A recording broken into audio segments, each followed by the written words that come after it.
अल्हम्दुलिल्लाहि रब्बिल आलमीन वस्सलातु वस्सलामु अला रसूलिहिल करीम। रब्बाना सुब्हानका ला इल्मा लना इल्ला मा अल्लमतना इन्नका अंतल अलीमुल हकीम। रब्बि इश्रह ली सदरी व यस्सिर ली अमरी वहलुल उक़दतम मिन लिसानी यफ़क़हू क़ौली। अम्मा बाद फ़ौज़ु बिल्लाहि मिनश शैतानिर रजीम बिस्मिल्लाहिर रहमानिर रहीम। सूरतुज़ ज़ारियात की 11-12 आयतें 11 हैं। आयत मैंने 19 से 30 लिखी, ये 20 से लेकर 30 तक 11 आयतें हैं आज के सबक में इंशाअल्लाह ताला।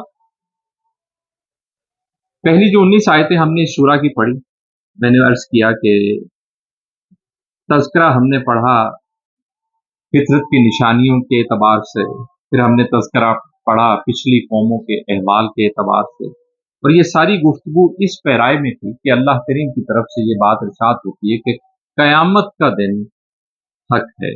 वो दिन जब जज़ा और सज़ा के फैसले होने हैं, वो बरहक है, वो ज़रूर वक़ू पज़ीर होना है और लोगों को हिसाब के लिए दोबारा जिंदा किया जाए।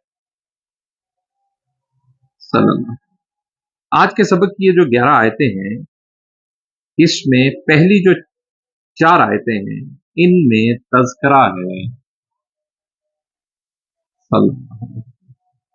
फिर निशानियों का दलाइल के कायम किए गए हैं कि क़यामत का वक़ू पज़ीर होना हक है। वो दलाइल ज़मीन की निशानियों से मुतल्लिक हैं, वो दलाइल इंसान के नफ्स से मुतल्लिक हैं, वो दलाइल आसमान से मुतल्लिक हैं कि अल्लाह करीम इरशाद फरमाते हैं कि ये हर चीज़, चाहे वो ज़मीन है, इंसान अपने नफ्स पे गौर करे, इंसान आसमान की तरफ निगाह उठाए, हर चीज़ ये बात वाज़े करती है कि जज़ा और सज़ा का दिन ज़रूर वक़ू पज़ीर होगा। उसके बाद आयत नंबर 24 से तज़किरा शुरू हो जाता है पिछली कौमों का। आज के सबक में हज़रत इब्राहीम अलैहिस्सलाम के एतबार से तज़किरा है कि उनके कुछ मामलात है। एक वाक़या है, ये पहले भी हम पढ़ चुके हैं, आज एक खास रंग में है ये पहले। फिर अगले सबक में यही बात चलेगी हज़रत लूत अलैहिस्सलाम के एतबार से, फिर आगे हज़रत मूसा अलैहिस्सलाम के एतबार से।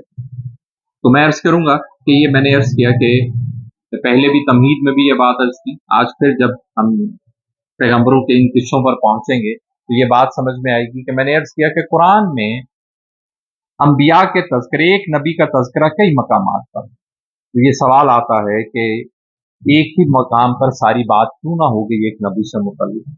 तो दरअसल कुरान में एक नज़ूल इस एतबार से है कि अल्लाह करीम का ये जो कलाम है, ये हालात और वक़्त की ज़रूरत के तहत चीज़ें नाजिल हुई।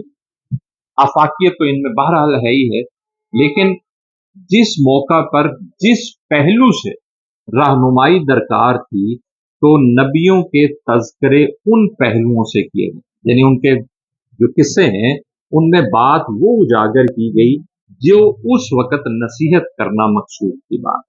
तो आज यहाँ पर जो हम गुफ्तगू पढ़ रहे हैं इस सूरत के अंदर, वो जज़ा और सज़ा के मामलात हैं। तो इन नबियों का तज़किरा भी, इनकी कौमों का अहवाल भी इस पैराए में होगा कि ये भी निशानियां हैं कि जज़ा और सज़ा का दिन वक़ू पज़ीर होना बरहक। ये सारी बात। अच्छा, फिर मैं आयत नंबर 20 के आगाज से पहले एक बात फिर दोहरा दूं कि कुरान मजीद जब दलाइल कायम करता है किसी भी नुक्ते के ऊपर, बुनियादी नुक्ते में बार बार अर्ज करता रहता हूं कि तौहीद, रिसालत और क़यामत, ये 3 ही बुनियादी नुक्ते हैं जिन पर गुफ्तगू है, जिन पर दलाइल कायम किए जाते हैं। इनके आगे से फिर मजीद पहलू हैं। इनके लिए जब दलाइल कायम करता है अल्लाह, तो दलाइल भी 3 एतबार से हैं। एक, मज़ाहिर फितरत, दूसरा नफ्स पर गौर, यानी इंसान की अपनी तख्लीक पर गौर, और तीसरा तारीखी हवाले। ये 3 बातें हैं कि जिन पर कुरान दलाइल कायम करता है, चाहे वो तौहीद से मुतल्लिक हैं, रसालत से मुतल्लिक हैं, क़यामत से मुतल्लिक हैं। इस सूरा के अंदर हमारा खास मौजू बहरहाल है जज़ा और सज़ा। तो यहां पर भी जो दलाइल कायम हुए हैं, तो हम उन दलाइल को इस पहलू से ज्यादा उजागर करेंगे, समझेंगे। आज के सबक की जो पहली 4 आयतें मैंने अर्ज की, इनमें ये 2 बातें नुमायां होंगी और फिर आगे जो है अगला सबक भी वो तारीखी हवालों से चलेगा, यानी दलाइल होंगे। तो आज के सबक का जो पहला हिस्सा है उसमें मज़ाहिर फितरत की बात है, नफ्स के ऊपर गौर की बात है, और ये चीजें इस एतबार से हम समझेंगे कि इसमें हमें ये निशानियां कहाँ से मिलती हैं कि जजा और सजा का दिन जरूर वकूफ पजीर होगा। मैं एक एक करके ये आयतें आपकी खिदमत में अर्ज करता हूँ और साथ तफसील अर्ज करने की कोशिश करता हूँ। आयत नंबर 20,